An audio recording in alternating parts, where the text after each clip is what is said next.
Good news, everyone! Is my impression getting any better? We're here with another episode of Futurama. This is Season 3, Episode 21. Last time, Bender was God, and then he found God, and then upon being sent back to Earth, he had a new sense of moral responsibility. That was really interesting to see. I'm excited to continue, though. If you want to watch the full reaction, or you want to see episodes a week early, check out Patreon in the link in the description below. Otherwise, take a quick moment to leave a like, subscribe, and let's get started. Talk holders? Yeah. 5 Good thing I stock noticed holders. the similar shapes. Where am I? Move forward! Walk into the light! Oh, God! I'm dead! Well, no matter. No matter. Tomorrow is today, and today is yesterday. You heard me. Hey! Help me find some food somewhere. I'll not only help you find it, I'll help you do more to it. No shellfish! That is so unfair. Tell me about it. No pig either. They have regular What's the deal? food You there? guys don't believe in Robot Jesus? We believe he was built and that he was a very well-programmed robot, but he wasn't our messiah. It's been a terrible year, people. The company is on the verge of bankruptcy. Oh, no. But the movie Was a substantial loss for the company. Cryogenic support group? Perfect for me. Free food. Wait. Question: do you have to have been cryogenically frozen to get the free? Fry technically belongs in this Back group. in the 1980s, I was the toast of Wall Street. Then, I was diagnosed with terminal bonitis. There was no cure at the time.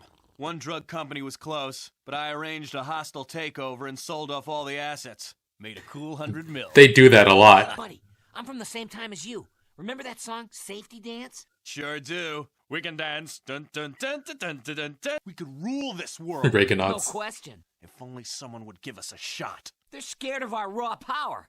Oh, but if you want a job, I could beg everyone at the company where I work. Awesome. Oh no. Awesome to the max.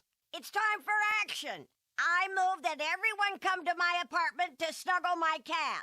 Second. I move. Second. I move that we vote on a new chief executive officer. Cool, second anything. The professor. Second. I'm your man. I nominate that guy. Not just because he has a suit, but because he knows about business and stuff, and he has a tie.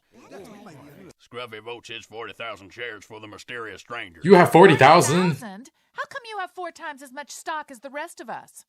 Scruffy believes in this company. I'm in One vote. One share. One I get share. a vote same as anyone, and I'm voting against the cat hate. Oh New boy. chief executive officer of Planet Express Corporation is that guy. That was a quick takeover. There are two kinds of people, sheep and sharks. Anyone who's a sheep is fired. Who's a sheep? Excuse me, which is the one people like to hug? And I am gonna lead you to the top in this industry of Package delivery. package delivery. Oh, God.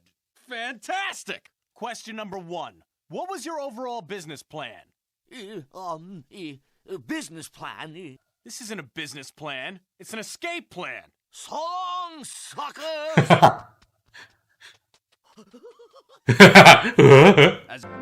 Giorgio our monster. Arr. That's what I call a hostile makeover. Hair gel? No thanks. I make my own. With what? I ask you, who is the #1 delivery service on Earth? Is it Planet Express, Master? Here's the big enchilito. Mom. Now, are we gonna let ourselves get beaten by an old lady? Yes, my liege. No, we're not. As vice chairman, I believe I speak for the Zoidberg. entire board when I issue this challenge to Mom. Look at my butt! Oh, let's see. Any button, they all retaliate. Squirt, squirt, squirt. Now that you're my protege, it's time I cut you in on the secret to success. Any guesses? Work really, really hard? No. Oh, thank God. We haven't made one delivery since you two took over. Delivery has nothing to do with the delivery business. Image, people, image. Scope out this new ad.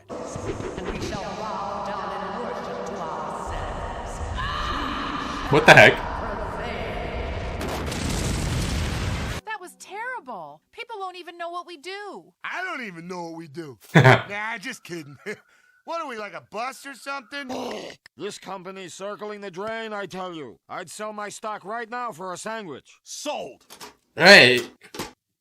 I would have settled for a hard roll with ketchup inside. Oh no. I'm worried about blank. Don't you worry about blank. Let me worry about blank. Good. I also would have accepted blank. Blank? You're not looking at the big picture. It's time the three of us had a talk. I'll handle this, Fry. You get back to the farm, shift some paradigms, revolutionize outside the box. Is she gonna hostile take over somehow? Blaster, I'll blast a booger so hard that... Fry, we're worried about Planet Express. Don't you worry about Planet Express. Let me worry about blank. That guy is nothing but a flashy con man. That guy's turning this place into some kind of business. This isn't a business. I've always thought of it Oh my more God. as a source of cheap labor, like a family. Oh. We may not be a traditional... Very topical. Murphy's next door. Everyone's fired and we're out of business. No! I'm going to sell Planet Express to Mom so she can gut the company and eliminate us as competitors. Grab him, quick.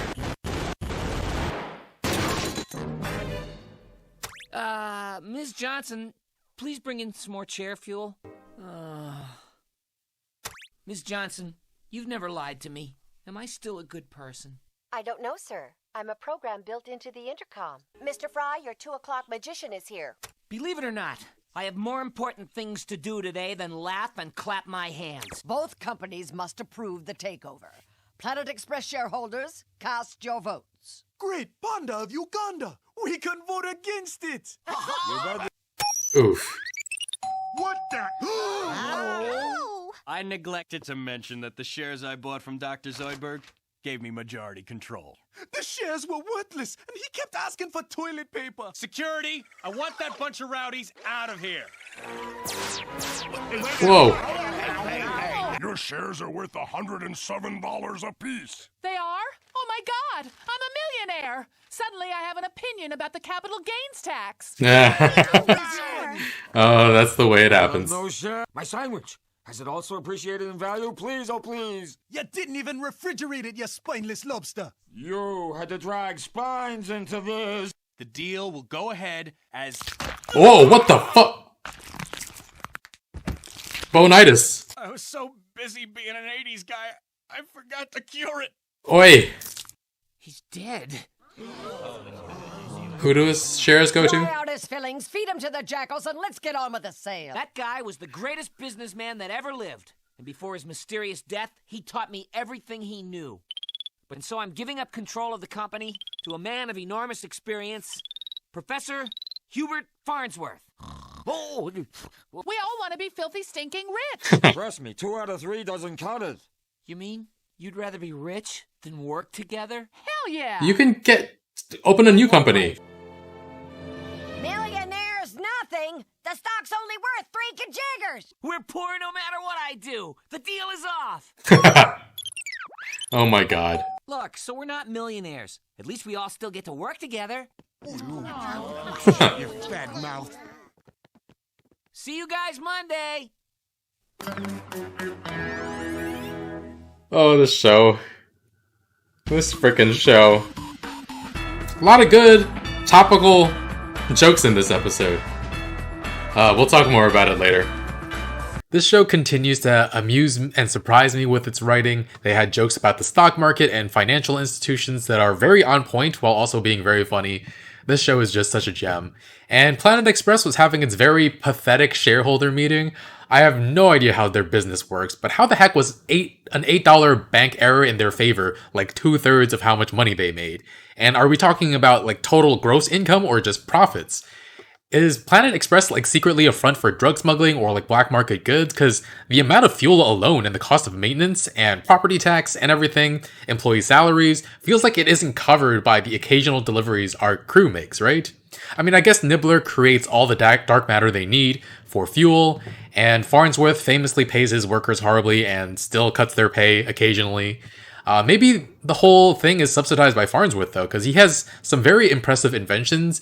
Maybe he has patents out there, and he just wants a crew around to for entertainment or to just boss around. Maybe he really enjoys saying, "Good news, everyone," and just needs people who will listen to him. Actually, it does seem like Farnsworth is like secretly rich and doing this for like tax write-offs or some other reason. He also said that he thought of this not as a business, but a source of cheap labor, like a family, which is just the worst. Like any workplace that is actively trying to get you to think of them as family is most likely trying to take advantage of you in some way or another. But yeah, Planet Express's stock was worth next to nothing, and during the shareholder meeting, Fry was hungry and bored, so he went out looking for food and went into a bot mitzvah. I was thinking there might not be human food there, but it seems like the robots prepared food for biological beings as well, so that's nice and inclusive. And we've seen robotology before, and Bender even met God last episode, but I don't think we've ever actually remarked on how interesting and also silly it is for robots to be religious, especially since their sentience is a consequence of human innovation, right? And I guess things just never make sense on the show, and I should stop thinking about it so hard. But yeah, then Fry went to a support group for defrostees. He was just there for the food, but honestly, it was probably something he should have gone to anyway. A different one, though, because this one had the stockbroker who... I don't think we learned his name at any point. I don't remember, but... Okay, the ridiculousness of this man, first of all, he did the thing that stockbrokers and hedge funds do where they buy a controlling share of a company, short their own stock, and then strip their company for parts and drive down the stock price to make money from their shorts. Can definitely happen to many publicly traded companies. It's happened with several. Radio Shack was done that way, Sears, and something else recently. I forgot exactly what. Except that guy did that to a company that could have cured his terminal illness. That's so dumb. It's so self-defeating because they do that with medical companies all the time as well. It stifles innovation. But then he freezes himself so that he can be awakened when a cure has been found, and then he forgets to take the cure. His hostile takeover was something to watch, though. It was really ridiculous. Scruffy was seconding every motion that came before him, even using all his shares to install that guy as CEO. I think they call him that guy in this episode and nothing else, right? But no vetting of the CEO, no nothing, just so many people go along with it. So bad. Farnsworth has no business plan, just an escape plan, and runs away. Had a little silly laugh when he ran away. And then he also left the jar with his heart behind, which begs the question, what is pumping the blood through his system right now? And CEO, that guy, just makes the company look good without actually making any good business moves. He has no idea what he's doing, and I guess like a stockbroker doesn't have the same skill set as a CEO, so it was doubly stupid that they put him in charge. And of course, we all saw it coming with Mom coming to buy Planet Express out, and turns out they would have gotten a really nice payout, and they could have started another business together. There was nothing to stop them from doing that, so I don't know why Fry was against it in the first place. At the beginning, he didn't know that they would be millionaires, though, but after he found out, he was still like, I want to work together. I don't care about millions of dollars. But you could still work together afterwards, man. But yeah, the stock price went way up when Mom Corp was suddenly interested, and that guy's plan to make them look successful without actually being successful kind of worked. And then, yeah, it just goes to show that like stock prices are basically total bullshit. And yeah, really funny that Leela suddenly has an opinion on the capital gains tax as soon as she has the ability or the responsibility to pay it, which is oftentimes what happens. I personally care about what the capital gains tax is, despite it not affecting me directly, but I'm very much in the minority with that. And yeah, eventually that guy dies from his bonitis. Oh my god. And everybody just decides not to sell their shares because they're poor either way. The shares are worth nothing. It was funny seeing the stock price go up and down for no reason whatsoever. Anyway, thanks for watching, guys. This was a really funny episode. Hope you enjoyed. Leave a like, really helps with the channel. And if you want to see full reactions, early reactions, check out Patreon in the link in the description below. I'll see you guys next time with more. Bye, friends.